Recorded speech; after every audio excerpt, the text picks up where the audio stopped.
ଶୂର୍ପଣଖା ପ୍ରସଙ୍ଗ ହେଉଛି ରାମାୟଣର ଏକ ଅତି ଗୁରୁତ୍ୱପୂର୍ଣ୍ଣ ଏବଂ ମୋଡ଼ ପରିବର୍ତ୍ତନକାରୀ ଅଧ୍ୟାୟ। ଏହି ଘଟଣା ହିଁ ବାସ୍ତବରେ ରାମ ରାବଣ ଯୁଦ୍ଧର ମୂଳଦୁଆ ପକାଇଥିଲା। ବନବାସ ସମୟରେ ପ୍ରଭୁ ଶ୍ରୀରାମ, ମାତା ସୀତା ଏବଂ ଅନୁଜ ଲକ୍ଷ୍ମଣ ଗୋଦାବରୀ ନଦୀ କୂଳରେ ଥିବା ପଞ୍ଚବଟୀଠାରେ ଏକ କୁଟୀର ନିର୍ମାଣ କରି ରହୁଥିଲେ। ସେଠାକାର ପ୍ରାକୃତିକ ସୌନ୍ଦର୍ଯ୍ୟ ଏବଂ ଶାନ୍ତ ପରିବେଶ ମଧ୍ୟରେ ସେମାନଙ୍କ ସମୟ ଅତି ଆନନ୍ଦରେ କଟୁଥିଲା। ରାମ ଓ ଲକ୍ଷ୍ମଣ ଋଷିମାନଙ୍କୁ ରକ୍ଷା କରୁଥିଲେ ଏବଂ ଅଧର୍ମର ବିନାଶ କରୁଥିଲେ। ଶୂର୍ପଣଖା ଥିଲା ଲଙ୍କାପତି ରାବଣର ଭଉଣୀ। ସେ ଜଣେ ଭୟଙ୍କରୀ ରାକ୍ଷସୀ ହୋଇଥିଲେ ମଧ୍ୟ ମାୟାବିଦ୍ୟା ପ୍ରୟୋଗ କରି ନିଜର ରୂପ ପରିବର୍ତ୍ତନ କରିପାରୁଥିଲା। ଦିନେ ବନ ମଧ୍ୟରେ ଭ୍ରମଣ କରୁଥିବା ସମୟରେ ସେ ଶ୍ରୀରାମଙ୍କ ଅଲୌକିକ ରୂପ ଦର୍ଶନ କରି ମୁଗ୍ଧ ହୋଇଗଲା। ତା ମନରେ କାମନା ଜାଗ୍ରତ ହେଲା ଏବଂ ସେ ଶ୍ରୀରାମଙ୍କୁ ନିଜର ପତି ଭାବରେ ପାଇବାକୁ ଇଚ୍ଛା ପ୍ରକାଶ କଲା। ଶୂର୍ପଣଖା ଜାଣିଥିଲା ଯେ ତାର ପ୍ରକୃତ ରାକ୍ଷସ ରୂପ ଦେଖିଲେ କେହି ବି ମୋହିତ ହେବେ ନାହିଁ। ତେଣୁ ସେ ନିଜକୁ ଏକ ଅତି ସୁନ୍ଦରୀ ନାରୀ ରୂପରେ ପରିବର୍ତ୍ତିତ କଲା। ସେ ଶ୍ରୀରାମଙ୍କ ନିକଟକୁ ଯାଇ ନିଜର ପରିଚୟ ଦେଲା ଏବଂ ତାଙ୍କୁ ବିବାହ କରିବା ପାଇଁ ଅନୁରୋଧ କରିଥିଲା। ଶ୍ରୀରାମଚନ୍ଦ୍ର ତାଙ୍କୁ ଉତ୍ତର ଦେଇଥିଲେ। ବିନମ୍ରତାର ସହ କହିଲେ, ସେ ଏକପତ୍ନୀ ବ୍ରତ ଧାରଣ କରିଛନ୍ତି ଏବଂ ତାଙ୍କ ସହିତ ତାଙ୍କ ପତ୍ନୀ ସୀତା ଅଛନ୍ତି। ତେଣୁ ସେ ତାଙ୍କୁ ଗ୍ରହଣ କରିପାରିବେ ନାହିଁ। ପରିହାସ ଛଳରେ ସେ ଶୂର୍ପଣଖାକୁ ଲକ୍ଷ୍ମଣଙ୍କ ପାଖକୁ ପଠାଇଦେଲେ, କାରଣ ଲକ୍ଷ୍ମଣ ସେଠାରେ ଏକାକୀ ଥିଲେ।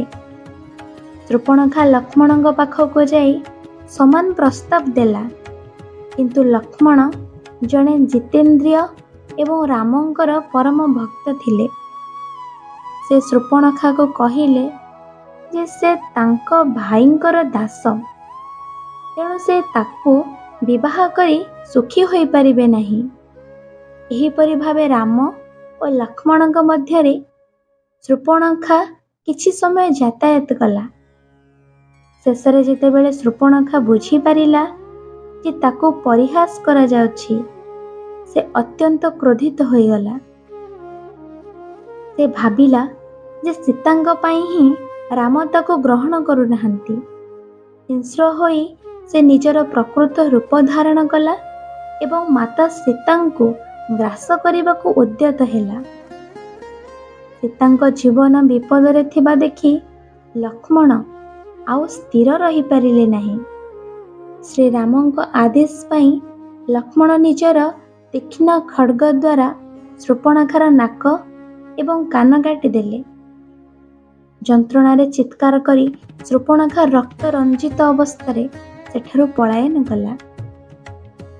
ଶୂର୍ପଣଖା ପ୍ରଥମେ ତାର ଭାଇ ଖର ଏବଂ ଦୂଷଣଙ୍କ ପାଖକୁ ଯାଇ ନିଜର ଅପମାନର କଥା କହିଲା। 14,000 ରାକ୍ଷସ ସୈନ୍ୟଙ୍କ ସହ ଖର ଓ ଦୂଷଣ ରାମଙ୍କୁ ଆକ୍ରମଣ କଲେ, କିନ୍ତୁ ମହାପ୍ରତାପୀ ଶ୍ରୀରାମ ଏକାକୀ ସମସ୍ତ ରାକ୍ଷସଙ୍କୁ ସଂହାର କଲେ।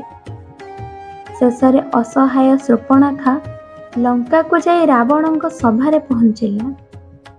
ସେ ରାବଣଙ୍କୁ ତିରସ୍କାର କରି କହିଲା, ଜଣେ ରାଜା ହୋଇ ସେ ନିଜ ଭଉଣୀର ଅପମାନର ପ୍ରତିଶୋଧ ନେଇପାରୁନାହାନ୍ତି। ସେ ସୀତାଙ୍କ ସୌନ୍ଦର୍ଯ୍ୟର ବର୍ଣ୍ଣନା ଏପରି ଭାବେ କଲେ ଯେ ରାବଣ ମନରେ ସୀତାଙ୍କୁ ପାଇବାର ଲାଳସା ଜାଗ୍ରତ ହେଲା।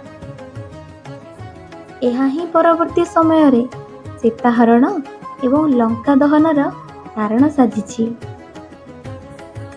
ଶୂର୍ପଣଖା ଚରିତ୍ର ଦର୍ଶାଏ ଯେ ଅତ୍ୟଧିକ କାମନା ଏବଂ ଅହଙ୍କାର ମଣିଷକୁ କିପରି ପତନ ଆଡ଼କୁ ଘେନି ନେଇଯାଏ। ଲକ୍ଷ୍ମଣଙ୍କ ଦ୍ୱାରା ନାସିକ ଛେଦନ କେବଳ ଏକ ଶାସ୍ତି ନଥିଲା, ବରଂ ନାରୀ ସମ୍ମାନ ଏବଂ ସୀତାଙ୍କ ସୁରକ୍ଷା ପାଇଁ ଏକ ଆବଶ୍ୟକୀୟ ପଦକ୍ଷେପ ଥିଲା। ଶୂର୍ପଣଖା ମାଧ୍ୟମରେ ହିଁ ରାବଣର ପାପର ଘଡ଼ି ପୂର୍ଣ୍ଣ ହେବା ପ୍ରକ୍ରିୟାଟି ଆରମ୍ଭ ହୋଇଥିଲା। ଶୂର୍ପଣଖା ପ୍ରସଙ୍ଗ କେବଳ ଏକ କାହାଣୀ ନୁହେଁ, ଏହା ମାନବୀୟ ପ୍ରବୃତ୍ତିର ଏକ ପ୍ରତିଛବି।